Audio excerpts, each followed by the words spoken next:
Your nomination papers have been accepted. Thank you. How many candidates are vying on the PDOI's ticket for this April 6 parliamentary election? Well, they are yet to be nominated, so we cannot say that until after the nomination. But I am sure it should be within the range of 20 upwards. Is it not time for Mr. Salah to leave National Assembly for the upcoming generation and move with other responsibility like ministerial position? Well, some days ago, a bill was taken to the National Assembly, and after it was taken and passed, I wrote that it was unconstitutional, and the Attorney General came and confirmed that it was unconstitutional. Knowledge is not based on age. Capacity is not based on age. If the young people want to take charge of their destiny, that's why we have been training them to take charge, to seek the type of knowledge that is essential to take charge of their country. It is the duty of the young now to begin that process. For me, the National Assembly at this very moment is a place I am destined to, because it has been an institution which has been abused, transformed into a rubber stamp, enabling others to take charge of the destiny of the people and transform our liberty and prosperity into a casualty. Our duty now is to go back into that National Assembly and build it up so that it can serve as the oversight institution that will ensure that laws that will guide our liberty will be promulgated. Policies that will ensure our prosperity will be elaborated. It's our duty to ensure that. Many said you are an integral part of that problem because you are an advisor to the president, and you should have advised the president on the amendment of the constitution. But you kept quiet until the thing was changed, and you later condemned or said it was unconstitutional. This is where the problem lies.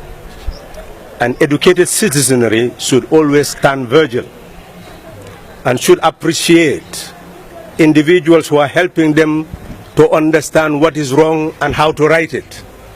If mentalities could be as you have just announced, that you are looking fault at others who are trying to rectify mistake, then we are in danger.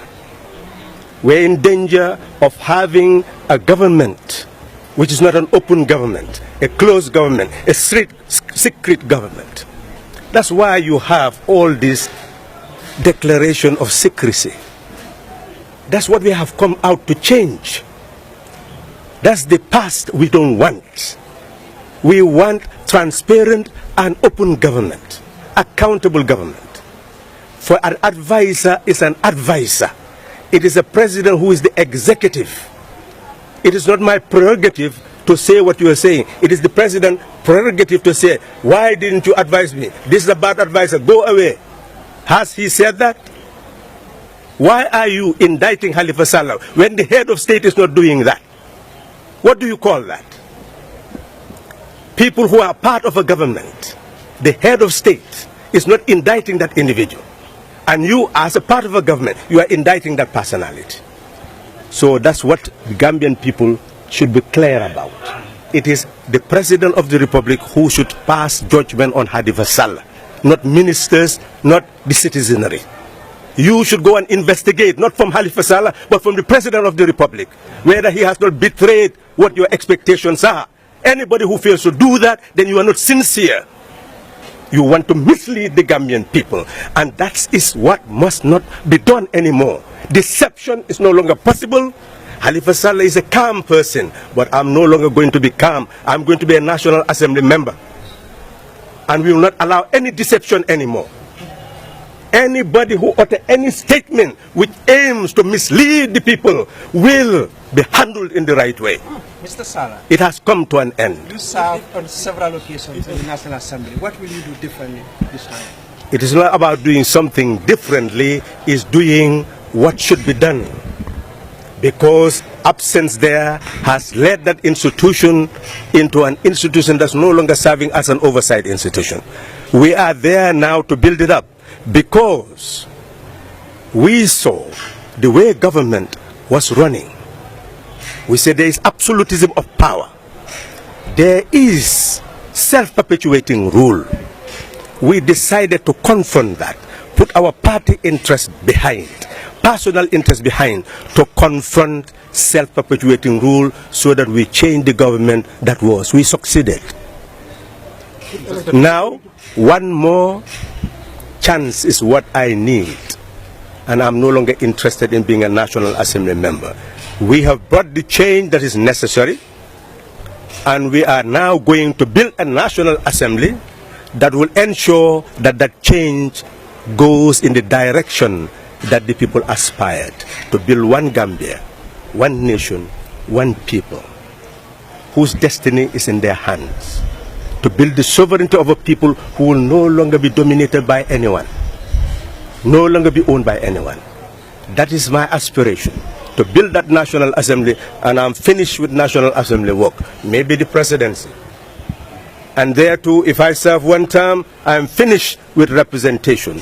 I should not be here at this time. But where are the people who should take charge? Where are they?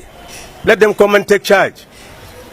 Am I interested in being a minister or being a National Assembly member or being a president? No. I see those positions as positions of duty. And I will follow any person who at this moment commit himself, herself, to handle those responsibilities in the way that I deem to be mature and efficient. So anybody will have my support. If elected, are you going to remain a presidential advisor? Well, essentially, I have already told people that I'm not an executive presidential advisor. The executive presidential advisor is paid a salary equivalent to that of a minister, provided transport and security. Nobody sees me with transport, nobody sees me with security, nobody sees me with a salary. I have told the president, and has been very clear, that the type of advisor I could be is an advisor that is voluntarily giving his words for him to consider, not an obligation to seek my advice on any matter. But if he does, I will give the advice. If I see something, I will take it to him. That's our relation at the moment. If he wants that relation to continue, I'm here forever, serving that purpose. If he does not want that relation to continue, it is definitely his prerogative. He is the executive. He has absolute power to manage the affairs of the country. Being a prominent person in the country, there is this mentality that Khalifa will win. He is already there. How so are you that you will be elected into office? Well, for me to speculate would be an act of not being modest. What is important is to know that the people of Serekunda has the absolute authority to determine whether I should represent them. And I believe that they would want me. That's why I'm posing to be a candidate. And if they do want me, they will vote for me. And if they vote for me, they will not regret. You can see the road that the former government has changed and called another name. Obviously, we will change that name to again and push that at the level of the National Assembly, convince the person who is mayor so that we make sure the name of Sayer Job goes back to that avenue. These are the issues that National Assembly members would definitely offer their constituencies. And Serekunda constituency will be offered such interventions so that people will know that this is why Serekunda is Serekunda. Thank you very much, sir. Thank you.